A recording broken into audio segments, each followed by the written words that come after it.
programang ito ay rated SPG. Striktong patnubay at gabay ng magulang ang kailangan. Maaaring may masiselang tema, lengguwahe, karahasan, sexual, horror o droga na hindi angkop sa mga... Tuluyan na ngang makikipaghiwalay ito ngang si Charlene dito nga kay Raymond dahil hindi nga matanggap ni Charlene na nagloko nga itong si Raymond sa kanya.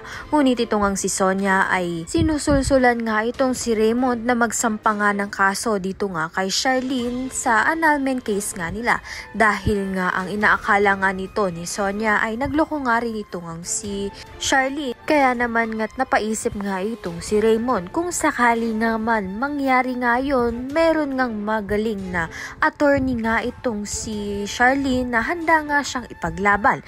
Ito ngang si Adrian dahil nakita nga niya at nasaksihan nga niya na wala naman ngang ginawang mali ito ngang si Charlene sa relasyon nga nila nito ni Raymond. At ito ngang si Raymond nga lang ang nagloko nga sa relasyon nga nila nito ni Charlene. Sa kabilang banda naman nga malalaman na nga ni Divina ang katotohanan na si Princess nga ang nawawalang anak nga nito ni Charlene dahil si Princess nga ang pinagpalit na anak nga niya nung nasa kulungan pa nga sila nito ni Divina. Ngunit buong akala nga nito ni Dado na si Divina nga ang nanay nga nito ni Princess kaya naman nga't ilalayo na nga ni Dado ito ngang si Princess at maninirahan na nga raw sila dito sa Bicol.